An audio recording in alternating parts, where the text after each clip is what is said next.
గంగుల కమలాకర్ గారు కరీంనగర్లో జరిగిన ప్రతి చిన్న విషయాన్ని కరీంనగర్లో ఏమో జరిగిపోతున్నట్టు రంది పడ్డట్టు కనిపిస్తూ ఉంటాడు, రంది పడ్డట్టు మాట్లాడుతూ ఉన్నాడు. కమలాకర్ అన్న నీకు ఏం రంది పడాల్సిన అవసరం లేదు. ఇలా ప్రజాపాలనలో ప్రజలు సంతృప్తిగా ఉన్నారు. మీలాగా అవినీతి పాలన జరుగుతలేదు.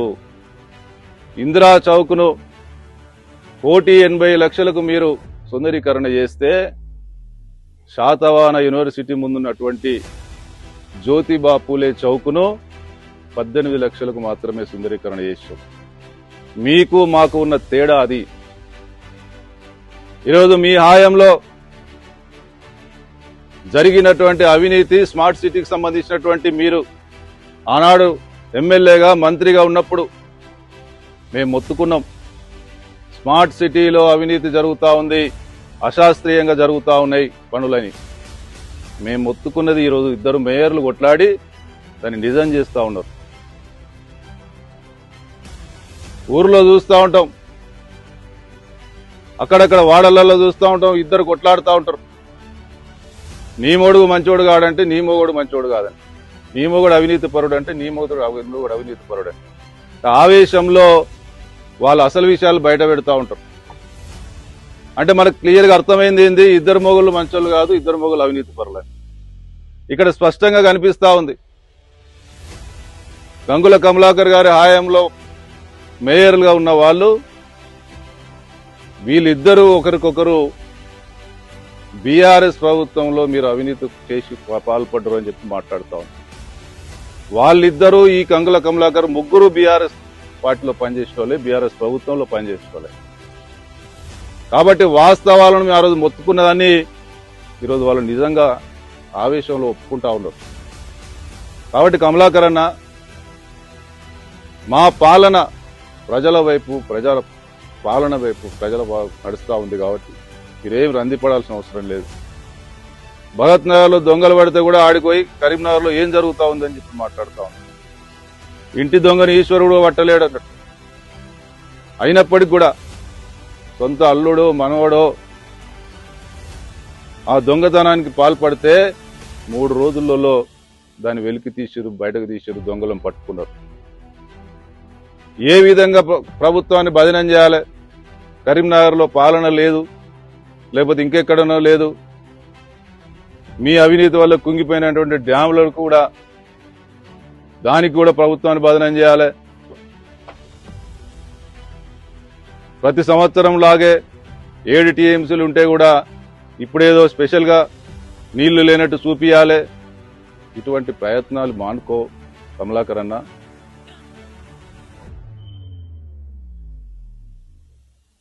ప్రజలన్నీ గమనిస్తా ఉన్నారు. బీఆర్ఎస్ 10 సంవత్సరాల పాలన ఏ విధంగా కొనసాగింది. ఈరోజు కాంగ్రెస్ ముఖ్యమంత్రి రేవంత్ రెడ్డి గారి నాయకత్వంలో గత 2.5 సంవత్సరాలుగా ప్రజాపాలన ఏ విధంగా నడుస్తా ఉంది ప్రజలన్నీ గమనిస్తా ఉన్నారు. మీకు మీరే మీ పార్టీలో పనిచేసి పార్టీలు మారినోళ్లే మీ అవినీతి భాగోతాన్ని బయట పెడతా ఉన్నారు. స్పష్టంగా కనిపిస్తా ఉంది. మీరు ఏ విధంగా ఆనాడు ఇదే ఇందిరాగాంధీ విగ్రహం గతంలో కాంగ్రెస్ ప్రభుత్వంలో పెట్టింది, జ్యోతిబా పూలే గారి విగ్రహం గత కాంగ్రెస్ ప్రభుత్వంలో పెట్టింది. కానీ ఆనాడు మీరు చేసిన సుందరీకరణ, మేము చేసిన సుందరీకరణకు 18 లక్షలు ఎక్కడ, 1,80,00,000 ఎక్కడ ప్రజలు గమనించాలని చెప్పి కోరుతా ఉన్నాం. కాబట్టి ఇటువంటి ప్రజాపాలన ఈరోజు నడుస్తూ ఉంటే చూసి ఓర్వలేక మీరు డబుల్ బెడ్రూమ్ ఇల్లు కట్టిస్తా అన్నారు, మోసం చేశారు. మేము ఇందిరమ్మ ఇల్లు కట్టిస్తా ఉన్నాం, కట్టించి చూపిస్తా ఉన్నాం. ఇవాళ పేదలకు సన్న బియ్యం ఇచ్చి పేదలను ఆదుకుంటా ఉన్నాం, ఉచిత విద్యుత్ ఇచ్చి ఆదుకుంటా ఉన్నాం. ఇట్లా అనేక రకాలుగా పేదలను, మధ్యతరగతి ప్రజలను అందరినీ కూడా ఒక్క రేషన్ కార్డు ఇవ్వలే, మీరు 10 సంవత్సరాలు రేషన్ కార్డు ఇచ్చి ఆదుకుంటా ఉన్నాం. ఇట్లా అనేక రకాలుగా ఆదుకుంటా ఉంటే చూసి ఓర్వలేక మీ ఇష్టానుసారంగా ఇలా కాంగ్రెస్ ప్రభుత్వాన్ని బదనం చేయాలని చూస్తే ఆ వరుణదేవుడు ఈ ప్రభుత్వాన్ని ఆశీర్వదించి ఈ రైతుల పక్షాన, ప్రజల పక్షాన ఇలా అన్ని డ్యాములు నిండుతూ ఇలా రైతులు రేపు సంతోషంగా పంటలు పండించుకునే విధంగా, అదేవిధంగా కరీంనగర్కు తాగడానికి నీళ్లు లేవు అని చెప్పి ఇలా ప్రజలు తప్పుదో పట్టించినావు కదా. ఇలా బ్రహ్మాండంగా అద్భుతంగా రాబోయే రోజులలో సాగు నీటికి ఎటువంటి ఇబ్బందులు కాకుండా ఈరోజు వరుణ దేవుడు కరుణిస్తా ఉన్నాడు. ఇంకొకసారి ఇటువంటి తప్పుడు ప్రచారాలు చేయడానికి,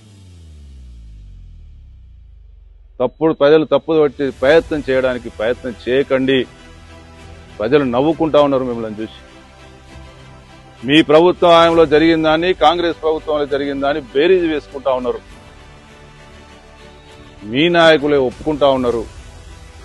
రాష్ట్రంలో ఏ విధంగా అయితే కేసీఆర్ కుటుంబంలో కవిత బయటకు వచ్చి వారి అవినీతిని ఒప్పుకున్నదో, ఇక్కడ కూడా మీ పార్టీలో గతంలో పనిచేసినటువంటి నాయకులు మీ పాలనలో జరిగినటువంటి అవినీతిని ఒప్పుకుంటా ఉన్నారు.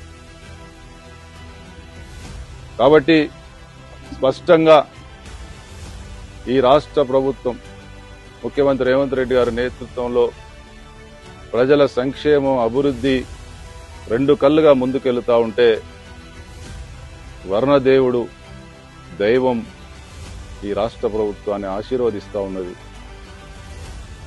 ఈ బీఆర్ఎస్ వాళ్ళు చేసినటువంటి ఫైట్లు ఇవన్నీ